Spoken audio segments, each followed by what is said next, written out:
Today, we're going to start with an overview of the definition of what is child sexual abuse. How common does it occur? When is it most likely to occur? Which children are most at risk? How is this happening and we're not aware of it? And I just want to say thank you for taking the time to listen and become educated and become aware on this topic. As I've often said, the end to child sexual abuse should not depend solely on the courage of a child to come forward.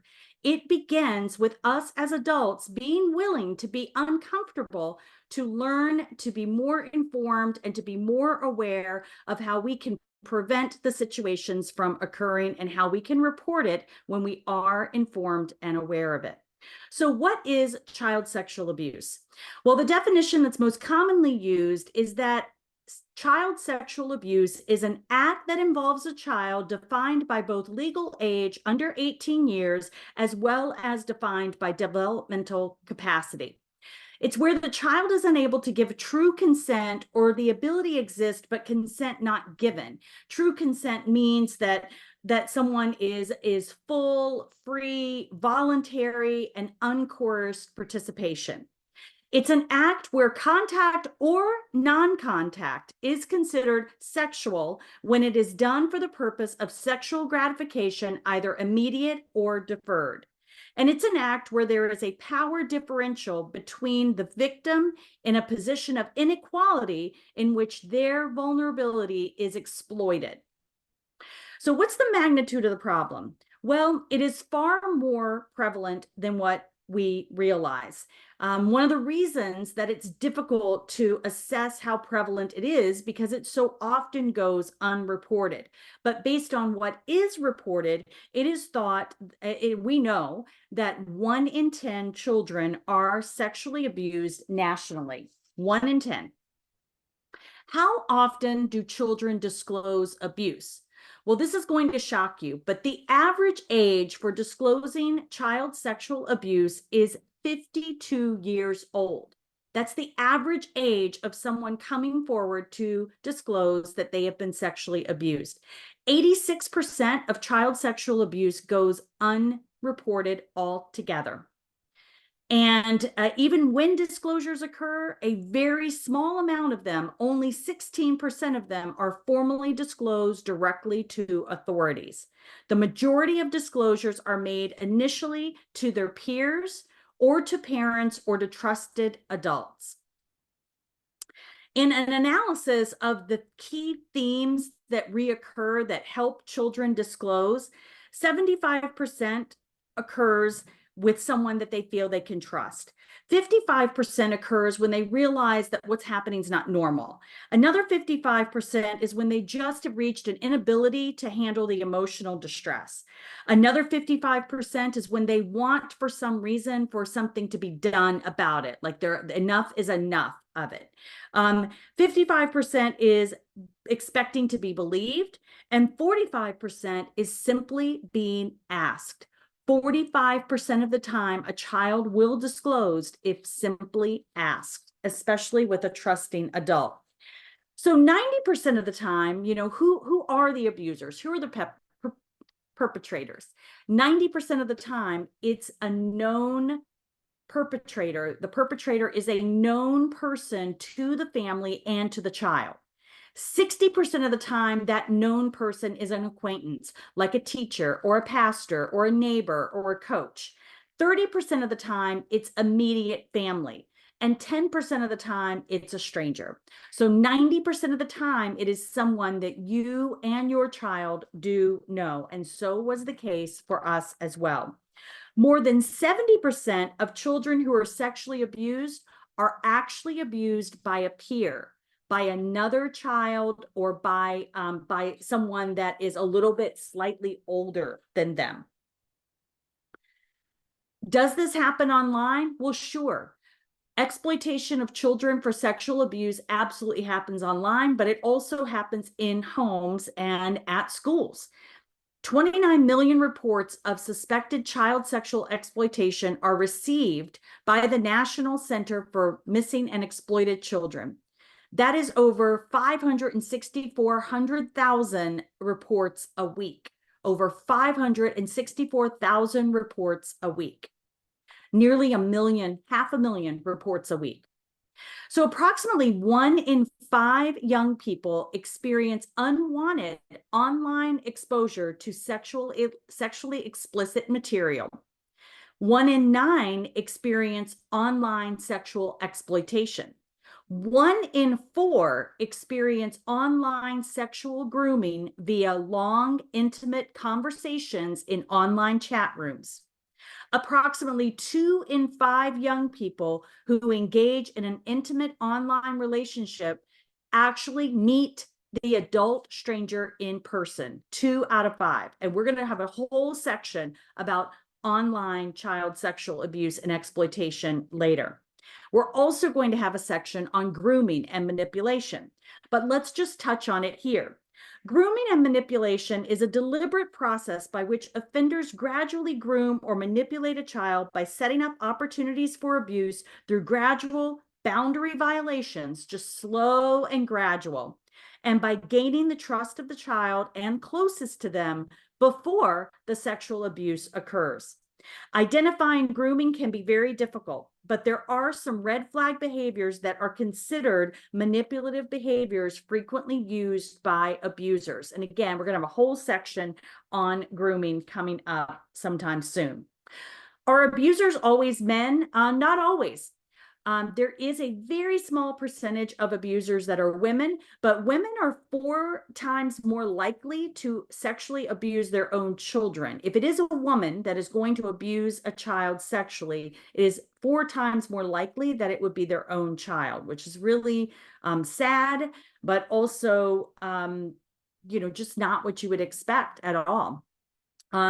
So we'll dig into a little bit of that more. I think the most important thing that should be awakening for you is that 70% of the time, child sexual abuse is happening from a peer, from another child, or from an older child, often from adolescents. We're really afraid about adults, or we might be very concerned about stranger danger, but we're not paying attention to who our children are hanging out with and spending time with as closely.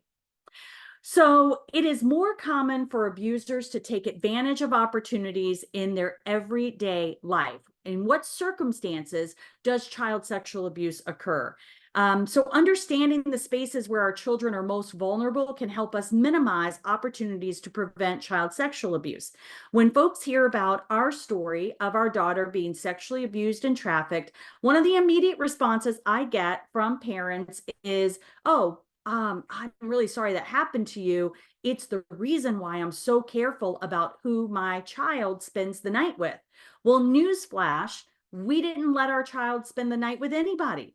Our child had anxiety. She wasn't ever interested in an overnight stay with anybody, ever. That is not where her abuse ever happened. It was not on an overnight stay. So please listen up. Here's the most common times when child sexual abuse happens. Most commonly between 3 p.m. and 9 p.m. after school. That's when things happened with our daughter as well. It's often inside your own home, especially when it's coming from a peer of a child. It's often 2 out of 3 times it happens with another adult in a room nearby, like in the home, in a room nearby with you. And again, it's especially that is true when it is happening with an adolescent or a peer. So what are some increases for a child's risk for sexual abuse? While no child is immune from abuse, there are several risk factors that have been identified which heighten the child's risk for abuse. It's important to note that while the following factors may increase the risk of abuse, it does not mean that the child is going to be abused. It just means that there should be protective factors to mediate the following risk factors. So these are some factors helpful to understand. One is prior victimization of a child or their family members. That puts a child more at risk. Parental problems such as partner violence, relationship issues, substance abuse, mental or physical health struggles, low levels of education can also pose a risk for child sexual abuse. A non-nuclear family structure and problems within the family can make a child more susceptible to abuse. Children with mental or physical health conditions, parenting problems, low quality of a parent-child relationship can make a child much more vulnerable. Children that engage in substance or drug abuse, children that are engaging in violent behaviors, children with low social skills, children with frequent internet access, again, can be sucked into a conversation, a chat, and a relationship developing online. So, what are some of the preventative factors or the protective factors that can help mitigate against those kinds of risk? Well, protective factors are having a child that may be in those high risk categories, but feels comfortable discussing emotions and feelings with their family, has a supportive family even when going through difficult times, enjoys participating in community activities and traditions, gives them a sense of stability and safety to be able to report if something happens, feeling a sense of belonging at school. If a child is being bullied at school, they may also be more at a higher risk for abuse. Having supportive friends, supportive and encouraging friend circle, having a safe adult that has a genuine interest in them and having access and time or contact with that safe adult, feeling safe and protected by an adult that is in their home that can mitigate against any of those kinds of risk. What are some of the consequences of child sexual abuse? Well, the most common and most immediate consequence is typically emotional and mental health issues. This can include depression and anxiety, suicidal ideation and attempts, disassociation, attention problems, and post-traumatic stress disorder. Children that have been abused often are more likely to engage in illegal substance abuse. 39% of the time experience academic difficulties and struggles in school. And I can go through just a whole lot of statistics with you. I'll hit some of them just quickly. A child that's been sexually abused is 1.7 times more likely to engage in illegal substance abuse. They are 2.9 times more likely to experience anxiety and depression and PTSD. They are 2 times more likely to experience eating disorders, and that includes 1.5 times more likely to struggle with obesity. So I wanted to share what the definition of child sexual abuse is with you, because we're going to start with education. Get educated, know what's going on. In our story, which I will be sharing more and more about our story, it was a gradual grooming process of our daughter, so gradual that she really didn't know what was going on. It started with some dirty jokes, and then it started with some inappropriate topics of discussion, and just pushing the limit, pushing the limit, pushing the limit to see at what time would she report it to her parents. And then it escalated further to inappropriate pictures, to inappropriate content being shown on TV, to inappropriate touching, to putting children together to create inappropriate content. Again, producing child pornography with children staged for the production of it. And again, not clearly really understanding what was going on and escalating their own feeling of accountability and responsibility for what they were in, which locked them into the secrecy. So again, one of my favorite tips for us as adults is I encourage children and my grandchildren to know surprises are a happy thing. Surprises create something happy. Secrets are not always safe. Secrets are not safe. If someone asks you to keep a surprise, then that's leading to something happy, like a surprise birthday party or a surprise someone's coming into town that you know about.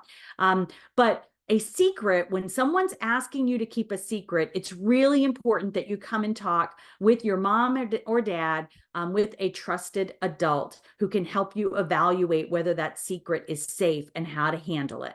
Thank you so much for listening. I look forward to you joining me on future episodes.